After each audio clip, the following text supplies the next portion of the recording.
Next हम लोग देखेंगे very very important medicine alpha alpha mother tincture. Homeopathy का बहुत ही इंपॉर्टेंट मेडिसिन है अल्फा अल्फा मदर टिंचर। और ये जो अल्फा अल्फा मदर टिंचर है, ये मदर टिंचर फॉर्म में ही ज़्यादा यूज़ होना चाहिए। इस फॉर्म में अच्छा इफेक्टिव रोल प्ले करता है। इसके अलावा पोटेंशियम में भी अवेलेबल है, 1x 3x में भी अवेलेबल है मार्केट में। ठीक, लेकिन मदर टिंचर फॉर्म में ये बहुत ही इफेक्टिव होता है। जब भी हम अल्फ़ा-अल्फ़ा के बारे में बात करते हैं, अल्फ़ा-अल्फ़ा मदर टिंचर जब भी हम सोचेंगे, तो इसको मेडिसिन कम, ज़्यादा हम इसको न्यूट्रिटिव सब्सटेंस के बारे में सोचें। क्योंकि इसमें ऐसे फाइटोन्यूट्रिएंट्स होते हैं, अल्फ़ा-अल्फ़ा जो मदर टिंचर है, उसमें ऐसे फाइटोन्यूट्रिएंट्स होते हैं, ऐसे न्यूट्रिटिव सब्सटेंस होते हैं, जो बॉडी में जाकर आपकी फिज़ियोलॉजिकल प्रोसेस को बैलेंस करते हैं, फिज़ियोलॉजिकल मैकेनिज़्म को बैलेंस करते हैं, फिज़ियोलॉजिकल प्रोसेस को नॉर्मलाइज़ करने में हेल्प करते हैं। तो इसमें फाइटोन्यूट्रिएंट्स होते हैं, न्यूट्रिएंट से भरा हुआ एक ये लिक्विड है, आप समझ जाइए, ठीक है? तो जब भी हम अल्फ़ा अल्फ़ा मदर टिंचर लेने की बात करेंगे या किसी पेशेंट को देने की बात करेंगे, तो आपको समझना है कि सबसे पहले इसका उपयोग आप कर सकते हैं, क्लिनिकली यूज़ कर सकते हैं, आप भूख को बढ़ाने के लिए। क्योंकि इसमें ऐसे फाइटोन्यूट्रिएंट्स होते हैं, जो अंदर जाकर जो आपके protein, lipid, carbohydrate and different type के जो न्यूट्रिटिव सब्सटेंस होते हैं, जो हम फूड में लेते हैं, हम जो डेली खाते हैं, उनको प्रॉपरली डाइजेस्ट करने में इम्प्रूव करेगा। डाइजेशन को इम्प्रूव करवाएगा, एंजाइमेटिक प्रोसेस को इम्प्रूव करवाएगा, नॉर्मलाइज़ करवाएगा, तो ऑटोमेटिकली डाइजेशन प्रॉपर होगा, तो भूख भी आपकी बढ़ेगी। तो कुल मिला के आप ये कह सकते हैं कि 2 काम कर रहा है, भूख बढ़ा रहा है लेकिन इम्प्रूव कर रहा है डाइजेशन। डाइजेशन को इम्प्रूव करके, एंजाइमेटिक प्रोसेस को इम्प्रूव करके, डाइजेशन को इम्प्रूव करके भूख को बढ़ाता है। डाइजेशन को भी ठीक करता है और आपके भूख को भी बढ़ाता है, ताकि आपकी बॉडी में प्रॉपरली न्यूट्रिएंट जा सके, क्योंकि प्रॉपर डाइजेशन होगा तभी एब्ज़ॉर्प्शन होता है। मतलब एक प्रकार से समझ जाइए, डाइजेशन प्रॉपर होगा तो भूख अच्छी बढ़ेगी, एंड डाइजेशन प्रॉपर होगा तो प्रॉपरली एब्जॉर्प्शन होगा, क्योंकि हमारा इंटेस्टाइन उन्हीं सब्सटेंस को एब्जॉर्ब करता है जो फाइनली डाइजेस्ट होते हैं, जो एंजाइम जिस पे काम करते हैं। जैसे कि आप बात करें कार्बोहाइड्रेट जो है, वो जब तक यदि आपने कार्बोहाइड्रेट कॉम्प्लेक्स फॉर्म में लिया है, पॉलीसेकेराइड फॉर्म में लिया है, वो टूट के ग्लूकोज में ही कन्वर्ट होना चाहिए। यदि वो ग्लूकोज में नहीं टूटेगा तो हमारी इंटेस्टाइन इसको एब्जॉर्ब नहीं करेगी, क्योंकि मैक्सिमम जो कार्बोहाइड्रेट है वो ग्लूकोज फॉर्म में ही एब्जॉर्ब होता है। वैसे ही हम बात करते हैं प्रोटीन, यदि आपका प्रोटीन फाइनली एमिनो एसिड्स में नहीं टूटेगा, तो हमारे इंटेस्टाइन एमिनो एसिड्स को, मतलब प्रोटीन को ले ही नहीं पाएगी, क्योंकि हमारी बॉडी जो इंटेस्टाइन है, प्रोटीन को एमिनो एसिड्स के फॉर्म में ही एब्जॉर्ब करती है। इसी प्रकार हम लिपिड की बात करते हैं, तो लिपिड जब तक फैटी एसिड्स में नहीं टूटेगा, सिंगल यूनिट जो फैटी एसिड्स की होती है, तब तक हमारी इंटेस्टाइन इसको एब्जॉर्ब नहीं कर पाती है। खासकर लिपिड को फैटी एसिड में टूटना है, और साथ में उसको वाटर सॉल्युबल भी होना है। वाटर सॉल्युबल मतलब उसको वाटर में सॉल्युबल होना है, तभी हमारी इंटेस्टाइन इसको क्या करती है, एब्जॉर्ब करती है। इंटेस्टाइन उन्हीं सब्सटेंस को इजीली एब्जॉर्ब करती है जो वाटर सॉल्युबल होते हैं। आपका एमिनो एसिड्स क्या होता है, इजीली वाटर सॉल्युबल होता है। कार्बोहाइड्रेट भी इजीली वाटर सॉल्युबल होता है, लेकिन लिपिड जो होता है वाटर इनसॉल्युबल होता है, इसलिए उसको वाटर सॉल्युबल में भी पहले फैटी एसिड में कन्वर्ट करना है, और फिर वाटर सॉल्युबल में कन्वर्ट कराना है by the help of bile. Bile जो होता है उसको वाटर सॉल्युबल में कन्वर्ट करवाएगा और फिर एब्जॉर्ब करवाएगा। एब्जॉर्प्शन अच्छा होगा तो प्रॉपर न्यूट्रिएंट बॉडी में जाएगा। तो ये डाइजेशन को इम्प्रूव करके एपेटाइट को भी इम्प्रूव करता है, और साथ में आपके एब्जॉर्प्शन को भी इम्प्रूव करवाता है अल्फा अल्फा जो मदर टिंचर है। लेकिन इसको थोड़ा लंबे समय तक लेना पड़ेगा, तब जाके आपकी ये जो अंदर की डाइजेशन की प्रोसेस को इम्प्रूव करता है। ठीक है, आगे बात करते हैं। ये great improve mental physical function है, उसको इम्प्रूव करता है। ये मेंटल फिजिकल फंक्शन कैसे इम्प्रूव करता है, ये वैसे ही करेगा, क्योंकि आपके डाइजेशन को इम्प्रूव कर देगा, आपके एपेटाइट को इम्प्रूव कर देगा। डाइजेशन इम्प्रूव हो जाएगा तो ऑटोमेटिकली मैक्सिमम न्यूट्रिएंट एब्जॉर्ब होंगे। जब मैक्सिमम न्यूट्रिएंट बॉडी में जाएंगे, मतलब जो आप फूड में खा रहे हैं वो न्यूट्रिएंट भी आपकी बॉडी में जाएंगे, तो ऑटोमेटिकली फिजिकली और मेंटली आप स्ट्रांग हो जाएंगे। तो मेडिसिन डायरेक्टली आपको फिजिकली मेंटली स्ट्रांग नहीं कर रही है, ये क्या करा रही है, ये जाकर फूड की एब्जॉर्प्शन को बढ़ाकर न्यूट्रिएंट की सप्लाई बॉडी में पहुंचाकर आपको मेंटली और फिजिकली क्या करती है, स्ट्रांग करती है। मेंटली आपको स्ट्रांग करेगी, आपके वर्क को इम्प्रूव करेगी। यदि आपका लैक ऑफ कंसंट्रेशन है, प्रॉपर काम नहीं कर पा रहे हैं, मन नहीं लग रहा है, थका थका सा लग रहा है, सुस्तीपना लग रहा है, लैक ऑफ कंसंट्रेशन है, पढ़ाई नहीं हो पा रही है, बिजनेस में मन नहीं लग रहा है, ठीक है, और फिजिकली आप वीक हैं, बॉडी वीक लग रही है, कमज़ोर लग रही है, बॉडी डेवलप नहीं हो पा रही है, ठीक है? तो सब में ये काम करेगा अल्फ़ा अल्फ़ा मदर टिंचर। इसके अलावा वेट गेन में क्या करेगा, ये डाइट अल्फ़ा अल्फ़ा जो है, वो डाइट ना ज़्यादा वर्क करके ये क्या करेगा, प्रोटीन के एब्ज़ॉर्प्शन को बढ़वाएगा। प्रोटीन के अंदर जाकर जो लीवर हमारा बॉडी फिर से एमिनो एसिड्स का यूज़ करके रीफ़ॉर्म करता है प्रोटीन को, उस रीफ़ॉर्म की जो प्रोसेस होती है उसको इम्प्रूव करेगा और प्रोटीन को हमारी मसल्स तक पहुँचाएगा, जो हमारी मसल्स को बिल्ड करेगा और वेट गेन करने में हेल्प करेगा। कुल मिला के एब्ज़ॉर्प्शन को बढ़ाकर बॉडी के अंदर प्रोटीन की जो क्वांटिटी उसको इंक्रीज़ करेगा और वो आपका वेट गेन करवाएगा, ठीक है? इसके अलावा ये एनीमिया में कैसे काम करता है, ये आपकी बॉडी में आयरन के एब्ज़ॉर्प्शन में हेल्प करता है और साथ में अंदर हीमोग्लोबिन के फॉर्मेशन में हेल्प करता है। आयरन के एब्ज़ॉर्प्शन में और प्लस आपके हीमोग्लोबिन के फॉर्मेशन में, आरबीसी के फॉर्मेशन में ये आपको हेल्प करता है अल्फ़ा अल्फ़ा मदर टिंचर। इसके अलावा क्या है, टिश्यू बिल्डर, वही बताया मैंने आपको, ये प्रोटीन को आपकी बॉडी में एब्ज़ॉर्ब करवाएगा तो ऑटोमेटिकली आपकी प्रोटीन प्रॉपर जाएगा। क्योंकि कई बार क्या होता है, आप खा भी रहे हैं लेकिन आपकी बॉडी में प्रॉपर प्रोटीन अंदर नहीं जा पा रहा है, क्योंकि वो एब्ज़ॉर्ब नहीं हो पा रहा है, क्योंकि उसके लिए जो एंजाइम चाहिए जिसको प्रोटीन को एमिनो एसिड में तोड़ना है तभी एब्ज़ॉर्ब होगा, तो वो तोड़ नहीं पा रहा है। लेकिन अल्फ़ा अल्फ़ा मदर टिंचर जाएगा, वो एंजाइमेटिक प्रोसेस को इम्प्रूव करेगा एंड जिसके बाद फिर आपका एब्ज़ॉर्प्शन बढ़ेगा और बॉडी बिल्ड होगी। जिम जा रहा है, उनकी बॉडी बिल्ड होगी, इसमें उसको फ़ायदा होगा, ठीक है?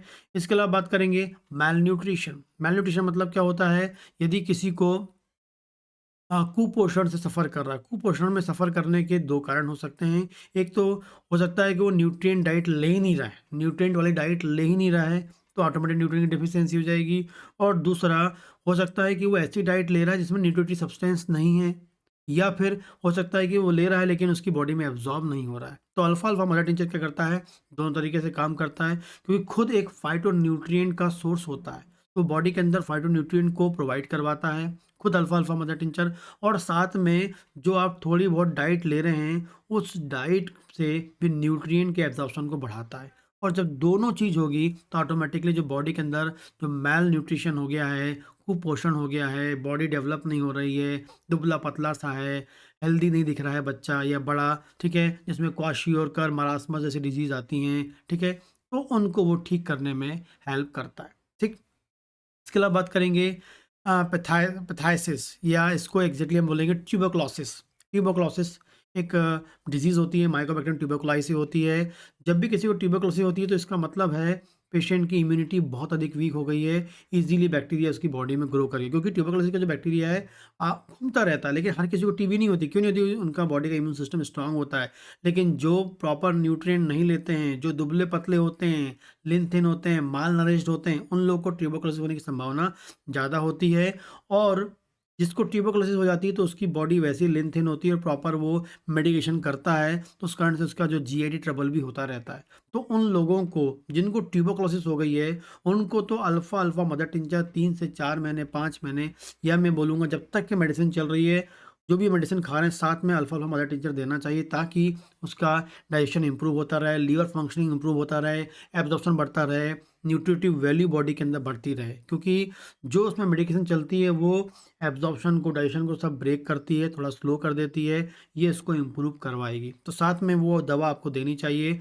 यदि पेशेंट आपके पास आता है ट्यूबरकुलोसिस का, तो वो जो ड्रग चल रही चलने दीजिए, लेकिन साथ में अपनी दवा को आप ऐड करिए और उसको भी लगातार उसको पिलाइए। बहुत ही इफ़ेक्टिव रोल आपको मिलेगा, रिज़ल्ट मिलेगा, पेशेंट जल्दी इम्प्रूव होगा। आप देखिए करके और क्लिनिकली यूज़ करके देखिए, वाक़ई आपको रिज़ल्ट मिलेगा। इसके अलावा बात करेंगे नर्व प्रॉब्लम है, ठीक है? नर्व डिज़ीज़ है, नर्व प्रॉब्लम है, उस कंडीशन में भी आप इसको यूज़ कर सकते हैं, क्योंकि इसमें फाइटोन्यूट्रिएंट्स होते हैं, जो नर्व की फंक्शनिंग को इम्प्रूव करता है, नर्व के अंदर कंडक्शन के प्रोसेस को इम्प्रूव करता है। नर्व की कहीं भी प्रॉब्लम हो और उसको न्यूट्रिटिव सब्सटेंस की डेफिशिएंसी है, तो इस दवा का यूज़ करके आप उसे ठीक कर सकते हैं। इसके अलावा मेंटल लेवल लेवल पे आप नर्वसनेस हैं, तो मैंने आपको बताया इसमें फाइटोन्यूट्रिएंट होते हैं जो मेंटल लेवल को भी इम्प्रूव करते हैं, साथ में आपके डाइजेशन को इम्प्रूव करके न्यूट्रिएंट की सप्लाई करवाते हैं, खासकर मैग्नीशियम की सप्लाई करवाते हैं, जो ब्रेन की फंक्शनिंग को इम्प्रूव करता है, ठीक है?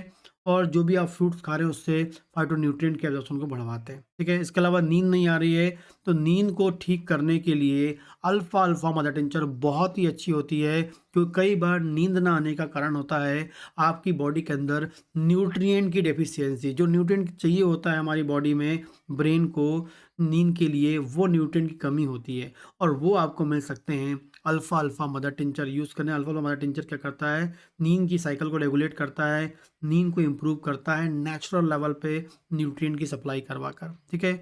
इसके अलावा फैट और प्रोटीन मेटाबॉलिज्म आपको बताया है मैंने कि ये मेटाबॉलिक प्रोसेस को इम्प्रूव करता है, लीवर के अंदर की मेटाबॉलिक प्रोसेस को इम्प्रूव करता है, एंजाइमेटिक प्रोसेस को इम्प्रूव करेगा तो मेटाबॉलिज्म इम्प्रूव होगा। तो ये फैट और प्रोटीन के मेटाबॉलिज्म को इम्प्रूव करता है, बहुत हेल्प करता है बॉडी डेवलपमेंट में, बॉडी की ग्रोथ में, बॉडी की नॉर्मल फंक्शनिंग को नॉर्मलाइज करने में। आगे बात करते हैं, ये बहुत इंपॉर्टेंट रोल प्ले करता है किडनी की फंक्शनिंग में। किडनी से आपकी बॉडी के वेस्ट प्रोडक्ट को मतलब करेक्ट करता है, टिश्यू वेस्ट, मतलब बॉडी के अंदर, आपकी बॉडी के अंदर लगातार मेटाबॉलिक प्रोसेस होती है। जब आपकी बॉडी मेटाबॉलिज्म होता है तो वेस्ट प्रोडक्ट बनता है, और वो वेस्ट प्रोडक्ट ब्लड में आता है और ब्लड के द्वारा किडनी से बाहर निकलता है। तो उन वेस्ट प्रोडक्ट को किडनी से बाहर निकालने के लिए, जैसे यूरिया हो गया, क्रिएटिनिन हो गया, ठीक है, ऐसे बहुत सारे वेस्ट प्रोडक्ट हमारी बॉडी में बनते हैं जिनको बॉडी से बाहर निकालना पड़ता है। तो उनको निकालने के लिए अल्फा अल्फा मदर टिंचर बहुत ही इफेक्टिव है। ये करेक्ट करता है टिश्यू के वेस्ट प्रोडक्ट को किडनी से बाहर निकाल के, किडनी की फंक्शनिंग को इम्प्रूव करके किडनी से बाहर निकाल के हेल्प करता है। जैसे यूरिया को बाहर निकाल, यूरिया लगातार बॉडी में बढ़ रहा है, लगातार यूरिया ब्लड में बढ़ रहा है, तो आप अल्फा अल्फा मदर टिंचर दे के यूरिया के लेवल को करेक्ट कर सकते हैं, साथ में किडनी की फंक्शनिंग को इम्प्रूव कर सकते हैं, ठीक है। आगे बात करते हैं डेफिशिएंसी, मतलब यदि कोई वुमन है जो बच्चे को दूध पिला रही है तो उसको दूध नहीं आ रहा है, तो आप मदर टिंचर दे दीजिए, बहुत इफेक्टिव रोल प्ले करता है। दूध कम आ रहा है तो उसकी फंक्शनिंग को भी बढ़ाता है, मतलब दूध नहीं आ रहा है तब भी आप दे दें, और दूध कम मात्रा में आ रहा है, बच्चा दूध नहीं पी पा रहा है, तब भी आपको alpha alpha mother tincture use कर सकते हैं। बहुत ही इफेक्टिव रोल प्ले करती है, बहुत सारे पेशेंट्स में यूज़ किया है, ताकि उनका जो मिल्क है बच्चे को मिलता रहे और बच्चा तंदुरुस्त रहे, ठीक है। तो बच्चों के लिए दूध फॉर्मेशन के लिए माँ के द्वारा डिलीवरी के जस्ट बाद आप दे सकते हैं, बहुत ही इफेक्टिव रोल प्ले करता है। इसके अलावा किडनी इनएक्टिविटी, इनएक्टिव हो, अभी मैंने आपको बताया करेक्ट करती है, तो किडनी की फंक्शनिंग को इम्प्रूव करता है। यदि किडनी सिकुड़ रही है, श्रिंक हो रही है, छोटी हो रही है, तो उसकी किडनी को नॉर्मल साइज को नॉर्मलाइज करने में हेल्प करती है। किडनी इनएक्टिव है तो उसकी फंक्शनिंग को बढ़ाती है। तो ये किडनी की फंक्शनिंग को बढ़ाने में, किडनी के सेल की फंक्शनिंग को इम्प्रूव करने में, किडनी के साइज को नॉर्मलाइज करने में, या किडनी इनएक्टिव फॉर्म में है उसे ठीक करने में अल्फा अल्फा मदर टिंचर बहुत ही इंपॉर्टेंट रोल प्ले करती है। बहुत सारे पेशेंट्स में मैंने ये दे चुका है, उसके बाद मैं आपको बता रहा हूँ इतना इफेक्टिव रोल प्ले करती है, मैं आपको क्या बताऊँ, ठीक है। तो ये आप दीजिए, जो भी आप मेडिसिन दे रहे हैं देते रहिए, लेकिन साथ में अल्फा अल्फा मदर टिंचर देना है, जो किडनी की फंक्शनिंग को, किडनी की एक्टिविटी को, फंक्शनिंग को नॉर्मलाइज करने में हेल्प करती है, ठीक है, और वेस्ट प्रोडक्ट को बाहर निकालने में हेल्प करती है। इसके अलावा बात करेंगे फ्रीक्वेंट अर्जिंग टू मैच्योरेशन पॉलीयूज, मतलब यदि किसी को डायबिटीज इंसिपिडस है, डायबिटीज इंसिपिडस मतलब किडनी के कारण यदि उसको किडनी में प्रॉब्लम है और जिससे उसको बार बार पेशाब जाने का मन होता है, तो किडनी फंक्शनिंग को नॉर्मलाइज करने में अल्फा अल्फा मदर टिंचर बहुत इंपॉर्टेंट रोल प्ले करता है। कोई इन्फेक्शन नहीं है, कोई इन्फेक्शन नहीं है, लेकिन किडनी की फंक्शनिंग खराब है, कोई इन्फेक्शन नहीं है। एक्चुअली में जो किडनी यहाँ पर हम बात कर रहे हैं उसमें किडनी में कोई इन्फेक्शन नहीं, सिर्फ किडनी की नॉर्मल फिजियोलॉजी खराब हो गई है। किडनी इन्फेक्शन के लिए तो बहुत सारी दवाएँ में होम्योपैथिक आप मेडिकल में देखेंगे, लेकिन किडनी यहाँ पर कोई डिसीज़ नहीं है, कोई इन्फेक्शन नहीं है, बिल्कुल सब सही है। लेकिन वो हो सकता है अकॉर्डिंग टू एज उसकी फंक्शनिंग कम हो रही है, तो आप ओल्ड एज में फंक्शनिंग कम हो रही है, श्रिंक तो ऑटोमेटिक होती है, सेनाइल चेंजेस हम जिसे बोलते हैं, बुढ़ापे में बदलाव आता है, उन सब में ये इफेक्टिव रोल प्ले करती है। विदाउट इन्फेक्शन किडनी का डिसफंक्शनिंग हो रही है, किडनी फंक्शन प्रॉपर नहीं कर रही है, तो आप अल्फा अल्फा मारा टिंचर यूज़ कर सकते हैं। और लास्ट हम बात करेंगे, वही है क्वालिटी जो है इम्प्रूव करती है मिल्क मदर को, वो आपको मैंने ऑलरेडी बता चुका हूँ। तो इतनी इंपॉर्टेंट कंडीशंस में आप alpha alpha mother tinctures use कर सकते हैं और बॉडी की नॉर्मल फंक्शनिंग को इम्प्रूव कर सकते हैं, हेल्दी कर सकते हैं, बॉडी के जितने भी ऑर्गन्स हैं उनकी फंक्शनिंग को इम्प्रूव करवा सकते हैं, एंजाइमेटिक प्रोसेस के द्वारा या डिफरेंट टाइप की प्रोसेस के द्वारा इसको इम्प्रूव कर सकते हैं। ठीक है, तो इस प्रकार से आप mother tincture alpha alpha use कर सकते हैं। बहुत सारी कंपनी उसका मार्केट में अवेलेबल है। जब भी आप यूज़ करें, पेशेंट को दें तो सील पैक्ड एकदम पैक्ड फॉर्म में दें ताकि उनको अच्छा रिजल्ट मिले। ठीक है, तो आप कोई भी मदर टिंच मतलब कोई भी कंपनी का यूज़ कर सकते हैं, वेरी इफेक्टिव रिजल्ट देता है। ठीक, इसके अलावा कोई क्वेश्चन हो तो आप मुझे कमेंट करके पूछ सकते हैं।